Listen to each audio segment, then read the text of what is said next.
You are watching Grace Television.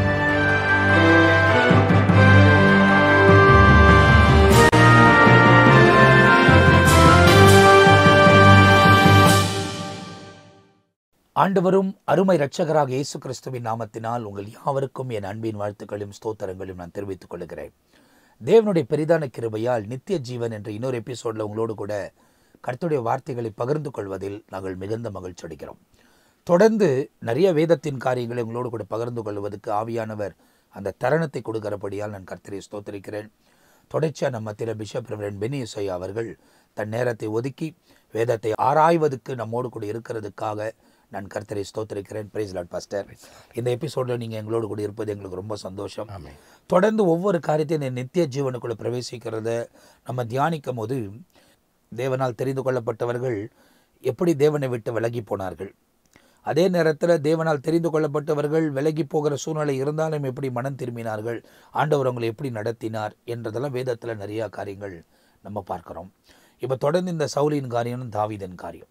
இப்போ தாவீதுக்குள்ளே நம்ம பூரணமாய் கடந்து போகலனாலும் சவுலின் காரியங்களை பார்க்கறதுனால தாவீதை அந்த இடத்துல பேச வேண்டிய ஒரு சூழ்நிலை ஏற்படுது. ஆனால் இந்த சவுல் நீங்கள் சொன்ன மாதிரி போன எபிசோடில் நிறைய காரியங்கள் தேவனுக்கு விரோதமாக செய்ததனால் அவர் புறக்கணிக்கப்பட்டார். தேவனால் புறக்கணிக்கப்பட்டார் என்று அறியாமலே தொடர்ந்து தன் அதிகாரத்தையும் தன் பலத்தையும் நம்பி ஓடுகிறார்.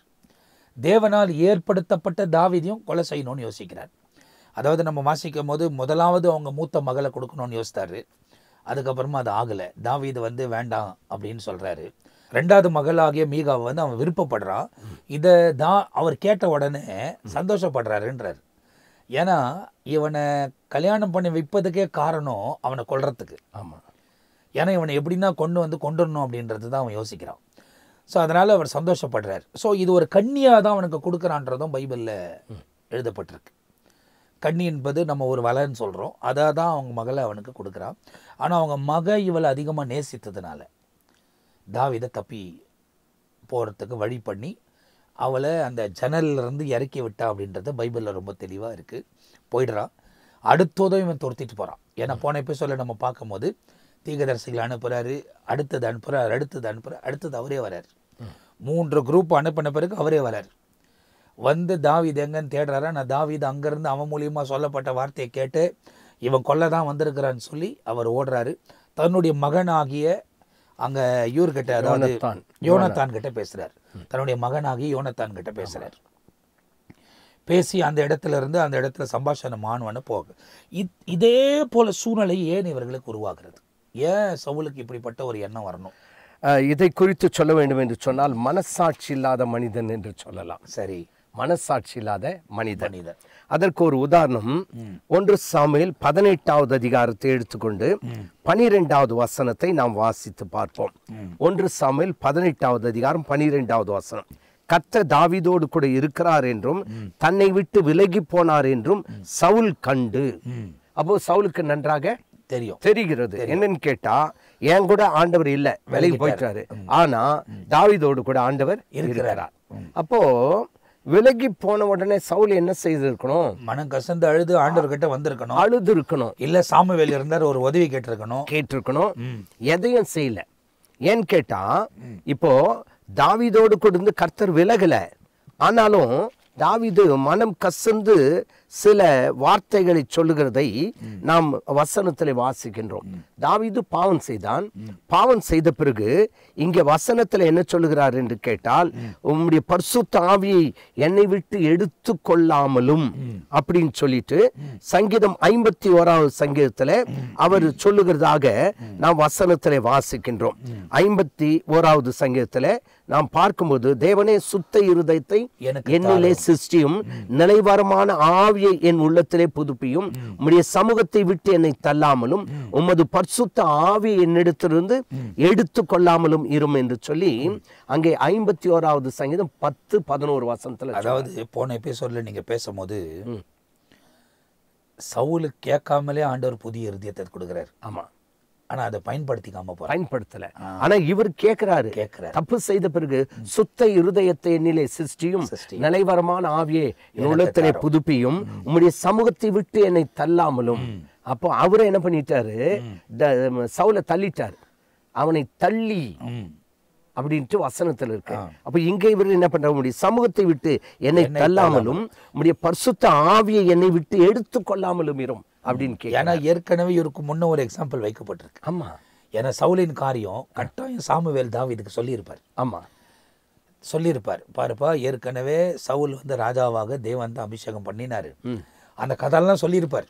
சொல்லிச்சு எடுத்துக்கொள்ளப்பட்டார். ஆண்டவர் அவரை விட்டு விலகிட்டார். அவர் செஞ்ச காரணத்தினால ஆண்டவர் விட்டு விலகிட்டார். அத்தை இவர் நல்லா தெரிஞ்சுக்கினார். ஸோ இப்போ இவருக்கு என்ன வருது அப்படின்னா, ஓ நம்மளை விட்டும் ஆண்டவர் விலகிடுவாரோ, ஆவியானவர் எடுத்துக்கொள்வாரோ அப்படின்னு சொல்லி தான் அந்த சங்கீதத்தில் ஆண்டவரை நோக்கி அவர் மண்டாடுறாரு. ஆனால் அந்த இடத்துல நம்ம ஏற்கனவே பார்த்த வேத பகுதிகளில் சாமுவேல் அதாவது வந்து சொல்லும் போது சவுல மனம் திரும்புறாரு.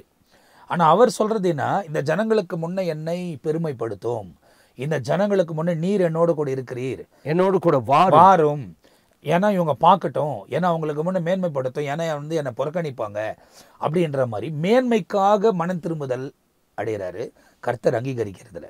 ஆனால் இவர் வந்து நீங்கள் என்னை விட்டு விலகக்கூடாது, அதாவது அவர் ராஜ்யத்தெல்லாம் கொண்டு வரல, ஆமாம் அதிகாரத்தை கொண்டு வரல, என் ராஜபாரத்தை நீக்கிறாதீங்க அப்படின்னு சொல்ல வரல.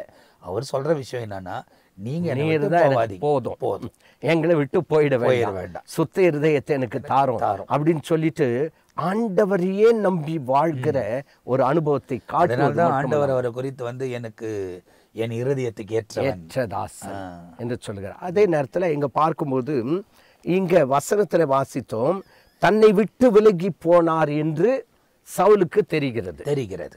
ஆனா சில நேரங்களில் சிலருக்கு தன்னை விட்டு விலகி போறது தெரியறது கிடையாது. அதை குறித்து நியாயாதிபதிகளின் புத்தகத்துல ஒரு வசனத்தை நாம் வாசிப்பது நமக்கு மிகுந்த பிரயோஜனமாயிருக்கும் என்று சொல்லி நான் நினைக்கிறேன். நியாயாதிபதிகள் 16வது அதிகாரத்தை எடுத்துக்கொள்வோம். நியாயாதிபதிகள் 16வது அதிகாரம் இங்கே பார்க்கும்போது 19வது வசனத்தை முதலாவது வாசிக்கலாம். 16:19.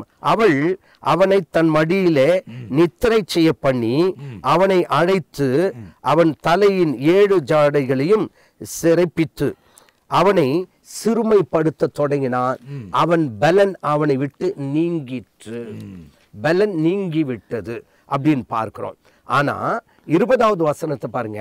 அப்பொழுது அவள், சிம்சோனே, பெலிஸ்தர் உன்மேல் வந்து விட்டார்கள் என்றாள். அவன் நித்திரை விட்டு வெடித்து கர்த்தர் தன்னை விட்டு விலகி போனதை அறியாமல், கர்த்தர் தன்னை விட்டு விலகி போனதை அறியாமல் எப்போதும் போல உதறி போட்டு வெளியே போவேன் என்றான். இப்ப இங்க பாருங்க, கர்த்தர் தன்னை விட்டு விலகி போயிட்டாரு அப்படின்னு சொல்லிட்டு சவுலுக்கு தெரியுது, ஆனா இவனுக்கு தெரியல. அப்போ அவன் தெரிஞ்சும் கூட தேவ சமூகத்துல கெஞ்சி, ஆண்டவரே என்னை விட்டு விலகி போக வேண்டாம், நீர் என்னோடு கூட இரும். காரணம் என்னன்னு கேட்டா, நான் சிறுமைப்படுத்தப்பட்டவன், எல்லாராலும் புறக்கணிக்கப்பட்டவன், தள்ளப்பட்டவன், என்ன நீ ராஜாவாக்கினீர், இப்போ நீர் என்னை விட்டு போயிட்டா நான் எங்க போவேன்னு ஒரு வார்த்தை என்ன பண்ணிருக்கலாம், கேட்டிருக்கலாம், தேவ சமூகத்துல கண்டிப்பா கேட்டிருக்கலாம். ஆனா இங்க சிம்சோனை குறித்து இங்க பார்க்கும்போது கர்த்தர் தன்னை விட்டு விலகி போனதை அறியாமல் இருந்தான். இன்றைக்கு அநேக நேரங்களில் நம்முடைய வாழ்க்கையில கூட கர்த்தர் நம்மோடு கூட இருக்கிறாரா இல்லையா அப்படின்னு நமக்கே தெரியாத வாழ்க்கையை வாழ்ந்து கொண்டிருக்கோம். அநேக நேரங்களில் அதாவது கர்த்தர் நம்ம கூட தான் இருக்கிறாருன்னு யோசித்துன்னு வாழுறாங்க. ஆமா, ஆனா இவங்க நம்ம செய்கிற செயல் நிமித்தமா அவர் நம்மை விட்டு விலகி போறாருன்றது தெரியல. அததான் இங்க சொல்லியிருக்கு, கர்த்தர் தன்னை விட்டு விலகி போனதை அறியாமல். இன்னைக்கு அநேகர் அப்படிதான் வாழ்ந்துட்டு இருக்காங்க. கர்த்தர் தன்னை விட்டு போனதை அறியாமையே வாழ்ந்துட்டு இருக்காங்க. நினைப்பு என்ன, ஆண்டவர் என் கூட இருக்காரு அப்படின்னு நினைச்சிட்டு இருக்காங்க. ஆனா தன்னை விட்டு விலகி போனதை அறியாமல் இருந்த சிம்சோன் மறுபடியுமா அவர் ஒரு ஜெபம் செய்கிறதாக நாம் வசனத்திலே வாசிக்கிறோம். தேவ சமூகத்திலே வேண்டிக் கொள்கிறார். அதை குறித்து 16வது அதிகாரம் 28வது வசனத்தை வாசித்து பார்க்கும்போது, அப்போது சிம்சோன் கர்த்தரை நோக்கி கூப்பிட்டு, ஆனா எங்குமே சவுல் கர்த்தரை நோக்கி கூப்பிட்டதாக எங்கே எழுதப்படல, தெரியல, அந்த அளவுக்கு இருக்கு. ஆனா தன்னை விட்டு கர்த்தர் விலகி போன பிறகு மறுபடியும் சிம்சோன் என்ன பண்றான், கர்த்தரை நோக்கி கூப்பிட்டு, கர்த்தராகிய ஆண்டவரே, நான் என் 2 கண்களுக்கு ஒரே தீர்வாய் பெலிஸ்தியர் கையிலே பழி வாங்கும்படி, பெலிஸ்தியரை பழி வாங்கணும், பெலிஸ்தியரை அழிக்கணும், அதுதான் என்னுடைய திட்டம். உம்முடைய திட்டமும் அதுதான். நீர் என்னை விட்டு விலகி போயிட்டீர்.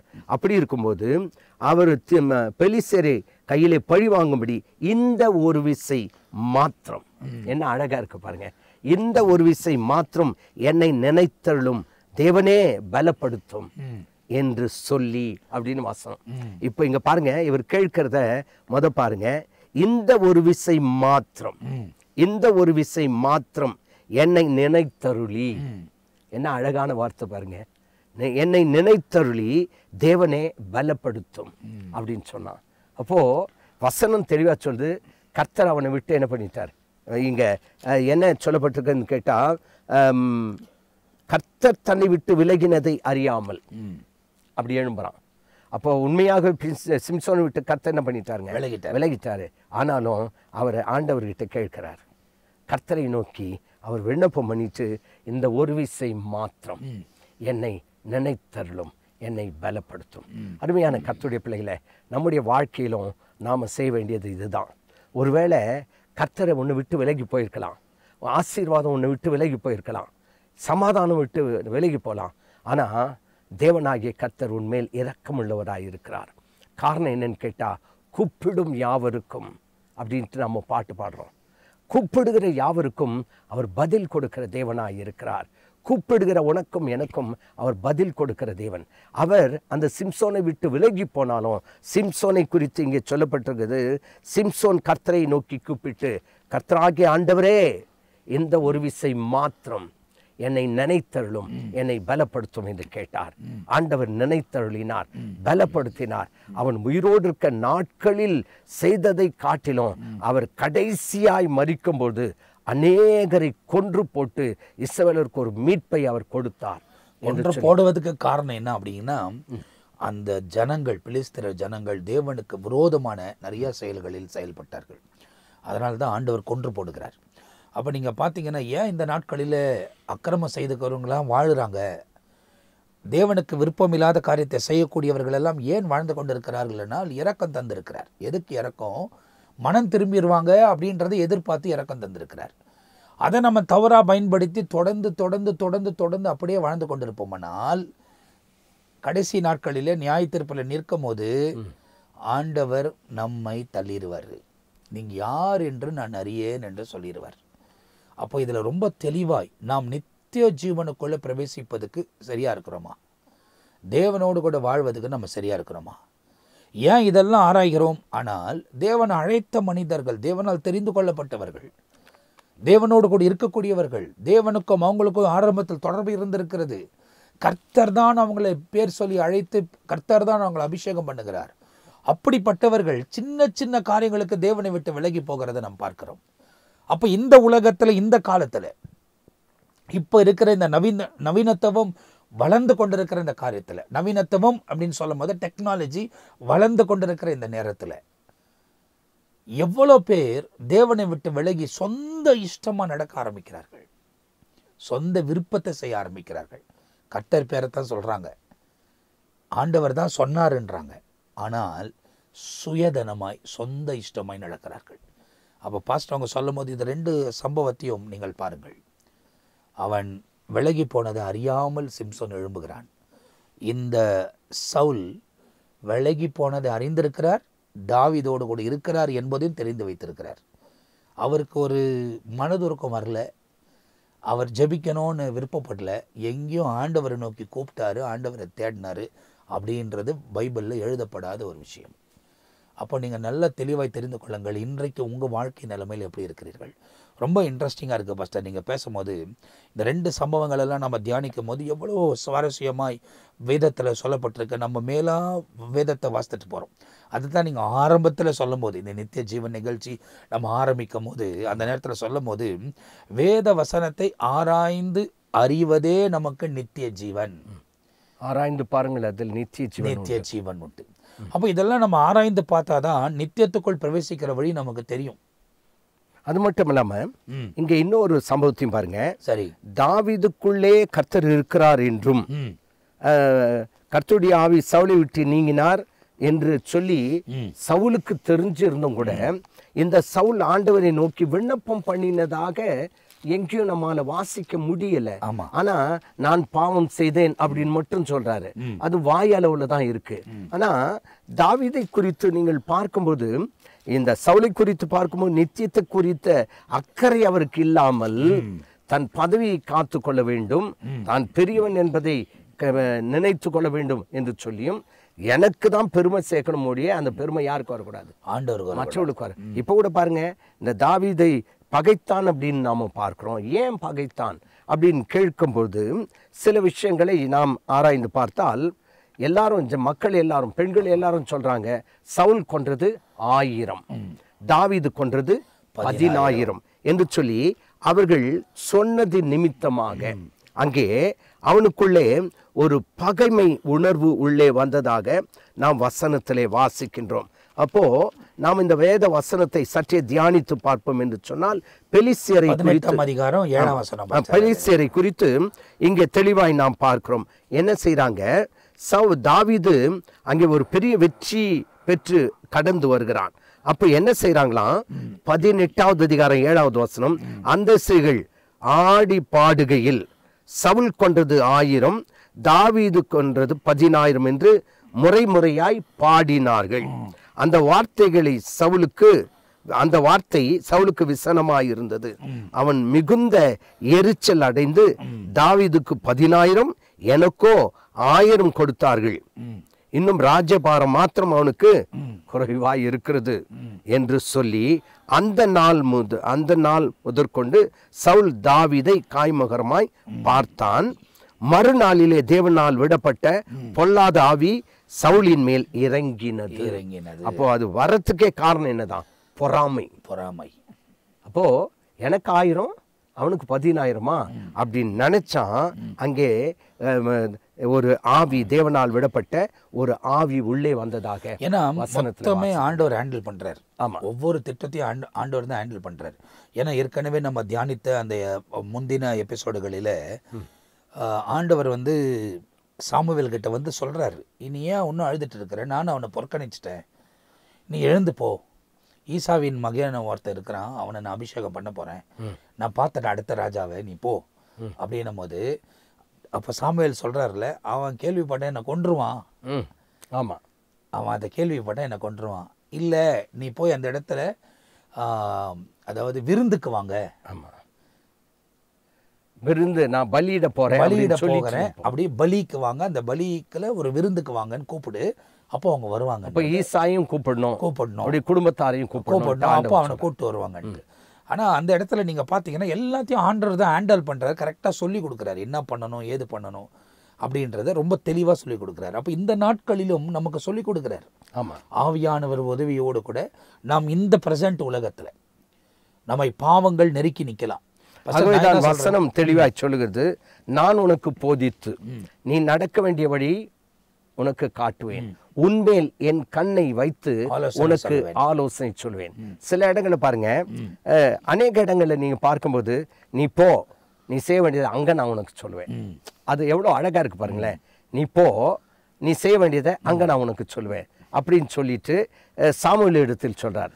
அதே போல புதிய ஏற்பாட்டு சவுல் இடத்திலும், நீ எழுந்து போ, அங்க நீ என்ன செய்யணும்ட்டு நான் உனக்கு அங்க சொல்லுவேன். அப்போ தேவனால் நடத்தப்படுகிற தேவ பிள்ளைகளுக்கு அநேக நேரத்துல எல்லாத்தையும் ஒன்னா கூட சொல்றது இல்ல, கொஞ்சம் சொல்லிட்டு அங்க எந்த இடத்துல போறோமோ அந்தந்த இடத்துல அந்த காரியத்தை சொல்லுவது, கொஞ்சம் சொல்லிட்டு, அது எப்பவுமே தேவனோட கூட தொடர்பில் இருக்கிற ஒரு அனுபவம். ஆமா, அதுதான் ரொம்ப முக்கியம். நித்திய ஜீவனுக்குள்ள பிரவேசிக்கணும் அப்படின்னா தேவனோட கூட எப்பவுமே தொடர்பில் இருக்கிற ஒரு அனுபவம். நம்ம என்ன சொல்றோம், ஜபம் பண்ணுன்றோம். ஜபத்தை நம்ம ஒரு பொருளாக்கிட்டோம். ஜபத்தை ஒரு குறிப்பிட்ட நேரத்துல மாத்திரம்தான் நம்ம ஜபம் பண்ணோம். ஆனா 24 மணி நேரமும் அந்த தேவனோடு கூட தொடர்பில் இருக்க முடியும். அதுதான் ஜபம். தேவனோடு கூட பேசுகிறதுக்கு பேர் தான் ஜபம். இப்போ ஒரு உதாரணத்துக்கு கூட இப்படி சொல்றது சரின்னு நினைக்கிறேன். நம்ம செல்போன் வச்சுட்டு இருக்கோம். செல்போன் வச்சுட்டு இருக்கும்போது நல்ல ஒரு தொடர்பு இருந்துகிட்டே இருக்கு. ஒரு இடத்துல சிக்னல் இல்லை அப்படின்னு சொன்னா தொடர்பு துண்டிக்கப்படுது. அப்போ சிக்னல் எங்கிருந்து வரணும், நம்ம கிட்ட இருந்து இல்ல, அங்கிருந்து வரணும். ஆமா, அப்போ அங்கிருந்து சிக்னல் வந்தாதான் அந்த தொடர்பு கரெக்டா இருக்கும். கரெக்டா இருக்கும். அங்கிருந்து வரலன்னா தொடர்பு இருக்காது. அப்போ எப்போதும் அந்த தொடர்பின் எல்லைக்குள்ளே இருக்க வேண்டும். கண்டிப்பா. சில நேரத்துல சிக்னல் இல்லாத நேரத்துல சொல்லுவோம் தொடர்பு எல்லைக்கு வெளியே இருக்கிறார். அப்போ இன்னைக்கு நாம எப்போதும் தேவனுடைய தொடர்பின் எல்லைக்குள்ளதான் நாம இருக்கணும். அதுதான் அவருடைய வார்த்தையை கேட்கிற அந்த தொடர்பின் எல்லைக்குள்ள நம்ம இருக்கிறோமா? ஆமா. எல்லாரோடும் ஆண்டவர் பேச முடியாது. ஆமா. இன்னைக்கு இருக்கிற நிறைய பேர் ஆண்டவர் அவங்களோட கூட பேசுகிறாருன்னு சொல்லலாம். ஏன்னா சவுலுக்கு அப்படிதான் நடந்தது. அவனுக்கு ஆண்டவர் அந்த ஆவியை விட்ட பிறகு கூட, அந்த ஆவியை விட்ட பிறகு கூட, ஏன்னா டிஸ்ட்ரெஸ் ஸ்பிரிட்னு சொல்லுது. தமிழ்ல நம்ம எப்படி சொல்றோம் அப்படின்னா, இந்த இங்கிலீஷ்ல டிஸ்ட்ரெஸ், பொல்லாத ஆவி, அதான் டிஸ்ட்ரெஸ் ஸ்பிரிட் அவனுக்குள்ள இருக்குது. தேவன் தான் அனுமதிக்கிறாரு. அவன் அதுல தான் தீர்க்க தரிசனம் எல்லாம் உரைக்கிறான். அது வசனம் அப்படியே இருக்கே. என்னன்னு கேட்டா, தேவனால் விடப்பட்ட பொல்லாத ஆவி சவுலின் மேல் இறங்கிச்சு, அவன் வீட்டுக்குள்ளே தீர்க்கதரிசனம் சொல்லி கொண்டிருந்தான்.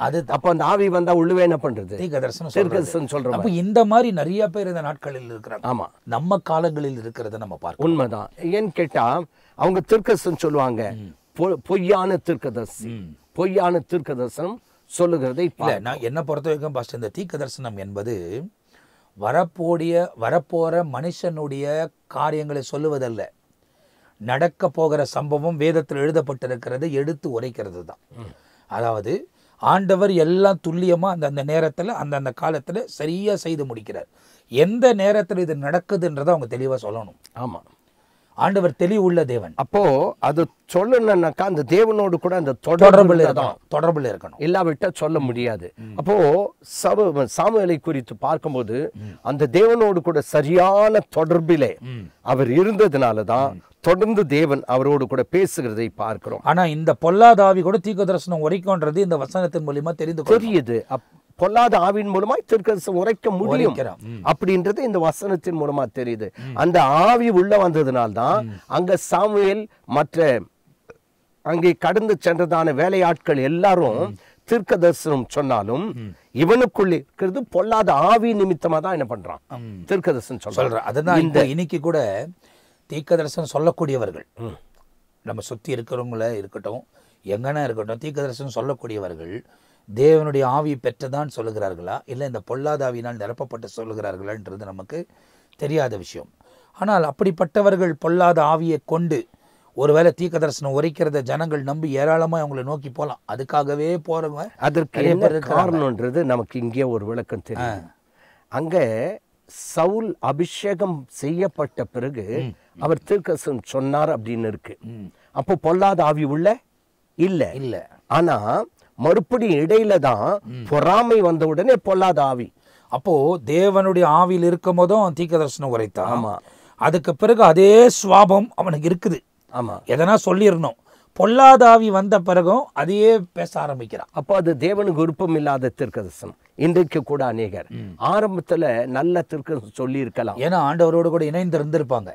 ஒருவேளை பண ஆசையோ பொருள் ஆசையோ இல்லை உலகத்தில் இருக்கிற காரியத்தின் மீது ஆசை நிமித்தமாகவோ இல்லை அவங்க வாங்குற அந்த காணிக்கைகளாலவோ அது நமக்கு ஒரு இன்கம்மாக வருது அப்படின்னு பார்த்துட்டு அவங்க செய்கிறதுனாலையோ அவங்களுக்கு அப்படிப்பட்ட ஒரு சுவாபம் இருந்து தொடர்ந்து. ஏன்னா சில நேரத்தில் இந்த காலத்தில் கேள்விப்படுறேன் ஃபஸ்ட்டு டோக்கன் வாங்கி தீர்க்க தரிசனம் சொல்கிறாங்க. எப்படி டாக்டரை பார்க்கறது, அதாவது டாக்டரை பார்க்கறதுக்கு எப்படி கூப்பன் வாங்கின்னு உட்கார்றோமோ அப்படி அவர் தீர்க்க தரிசனம் சொல்கிறவருக்கு இந்த குறி பார்க்குறவங்க மாதிரி டோக்கன் வாங்கின்னு உட்காரணும். அந்த நம்பர் பிரகாரம் அவங்க உள்ளே போனால் அவங்களுக்கு என்னன்றதை தீர்க்க தரிசனம் சொல்லி அனுப்புவாங்க. ஸோ இதெல்லாம் இந்த புதிய நாட்களில் ஏற்படுகிற விஷயம். ஆனால் இது தேவனால் இல்லை என்பது மாத்திரம் தேவனை அறிந்தவர்களுக்கு தெரியும். அப்படிப்பட்டவர்களை தான் ஆண்டவர் கடைசி நாட்களில் அக்கிரம செய்தக்காரர்களை என்னை விட்டு அகன்று போங்க. ஏன்னா அவங்க சொல்றாங்க உம்முடைய நாமத்தில் தீர்க்க தரிசனம், அவர்களும் இயேசுவின் நாமத்தை சொல்லி தான் தீர்க்க தரிசனத்தை உரைக்கிறார்கள். ஆனால் அது தேவனுடைய ஆவினால் அல்ல, இங்க சொல்ற மாதிரி அந்த பொல்லாத ஆவியினாலே, தேவனால் அனுப்பப்பட்ட அந்த பொல்லாத ஆவியினாலே. அது நம்ம தேவ சித்தத்துக்குள் நடத்தாது. அதாவது தேவனுடைய வார்த்தை கண்டித்து உணர்த்தும். ஆமென். நீ வரவனுக்கெல்லாம் நீ நல்லா இருப்பனாக்கா அது தீர்க்க தரிசனம் இல்லையே. கண்டித்து உணர்த்துறது தான் ஆண்டுடைய வார்த்தை. செய்ய வேண்டிய, அதாவது தாவீதுக்கு கூட அவன் செய்த தப்பை சுற்றி காண்பிக்கிறது தான் தேவன். அதனால பரவாயில்லப்பா, அது ஒன்றும் பிரச்சனை இல்லை, இனிமே செய்யாத நீ போ அப்படின்னு சொல்லலை. அதாவது பல இடங்களில் பார்க்கும்போது நம்முடைய தவறுகளை தேவன் சுட்டி காட்டி தான் தெளிவான பாதையிலே நடத்துகிறாக நாம் பார்க்கும். பல அதாவது இடங்களிலே பார்க்கும். அதை குறித்து அடுத்த நிகழ்ச்சியில நாம் பார்ப்போம். குறிப்பா இந்த சவுலுடைய வாழ்க்கை எடுத்துக்கொண்டால் நித்தியத்தை குறித்ததான ஒரு அறிவு, ஒரு தெளிவு அவருக்குள்ளே காணப்படவில்லை. ஆனால் ஒரே ஒரு வார்த்தையை சொல்லி நான் முடிக்கலாம் என்று விரும்புகிறேன். சங்கீதம் 23வது சங்கீதத்தை நீங்கள் எடுத்துக்கொள்வீர்கள் என்று சொன்னால், அவரும் அந்த சவுலுக்கு அடுத்து ஒரு ராஜாவாய் அபிஷேகம் செய்யப்பட்டவர். அவர் சொல்லும்போது கர்த்தர் என் மேய்ப்பராக இருக்கார், எல்லாருக்கும் தெரிந்ததான ஒரு வசனம். நான் தாட்சியடையேன், அவர் என்னை புல்லுள்ள இடங்களில் மேய்த்து அமர்ந்த தண்ணீர்கள் கொண்டு போய் விடுகிறார். அவர் என் ஆத்துமாவை தேற்றி தம்முடைய நாமத்தின் நிமித்தம் என்னை நீதியின் பாதையில் நடத்துவார் அப்படின்னு சொல்ல என்ன பண்றாரு? நடத்துவார். நான் மரண இருளின் பள்ளத்தாக்கில் நடந்தாலும் பொல்லாப்புக்கு பயப்படேன், தேவரீர் என்னோடு கூட இருக்கிறீர். இருப்பீர் சொல்ல இருக்கிறீர். உமது கோலும் உமது தடியும் என்னை தேற்றும். என் சத்துருக்களுக்கு முன்பாக நீர் எனக்கு ஒரு பந்தியை ஆயத்தப்படுத்தி என் தலை எண்ணெயால் அபிஷேகம் பண்ணுகிறீர். என் பாத்திரம் நிரம்பி வழிகிறது. அதுக்கு அடுத்து சொல்ற பாருங்க, என் ஜீவனுள்ள நாள் எல்லாம். அப்போ ஜீவனுள்ள நாள் எல்லாம் அப்படின்னு சொன்னா, உலகத்துல இருக்கும்போது மனுஷ சரீரத்துல அந்த ஜீவனோடு கூட இருப்போம். ஆனா மரித்த பிறகு என்னன்னு கேட்டா நித்திய ஜீவனுக்குள்ளே பிரவேசிக்கிறோம். ஜீவனுள்ள நாள் எல்லாம் கிருபை, நன்மையும் கிருபையும் என்னை தொடரும். அடுத்து ஒரு வார்த்தை பாருங்க, நான் கர்த்தருடைய வீட்டில் நீடித்த நாட்களாய் நிலைத்திருப்பேன். அது எது? அது கர்த்தருடைய வீடு, நித்திய வீடு. அப்போ இவரை பாருங்க, அவர் நித்தியத்தை குறித்து சொல்றாரு. அவருக்குள்ள நித்தியத்தை குறித்த ஒரு அறிவு காணப்பட்டது. சவுலுக்குள்ளே பார்ப்பீர்கள் என்று சொன்னால் அந்த நித்தியத்தை குறித்ததான அறிவு இல்ல. அப்போ தான் எனக்கு என்னுடையது, என்னுடைய ராஜ்யம், அல்லது எனக்கு தான் மரியாதை வரணும், அடுத்தவங்களுக்கு போகக்கூடாது, எனக்கு 1000 அடுத்தவனுக்கு 10,000 வரக்கூடாது என்ற ஒரு எண்ணத்துக்குள்ளேயே அவர் காணப்படுகிறதாக. அருமையான கர்த்தருடைய பிள்ளைகளே, இந்த நாளில் நாம் கற்றுக்கொள்ள வேண்டிய ஒரு பாடம் என்னன்னு கேட்டால், தேவன் நம்மோடு கூட இருக்கிறார் என்ற உணர்வு நமக்கு எப்போதும் இருக்கணும். அதே நேரத்தில் நம்ம விட்டு போயிட்டாரு அப்படின்னு சொல்லிட்டு அறியாமல் நம்ம வாழக்கூடாது. சிம்சோன் யோசித்தான், கர்த்தர் தன்னை விட்டு போய்விட்டார் என்பதை அவன் அறியாதிருந்தான். ஆனால் அறிந்து கொண்ட பிறகு ஆண்டவரை பார்த்து இந்த ஒரு விசை மாத்திரம்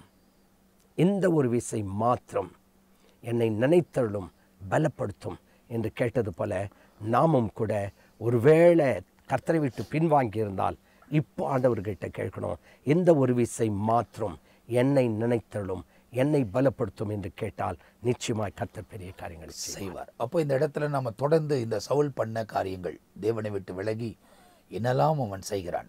நடுவில் சிம்சோனும் வசனத்தின் நிமித்தமாய் காணப்பட்டது. ஏன்னா தேவன் அவனை விட்டு விலகினார் என்று அவன் அறியாமல் இருந்தான்.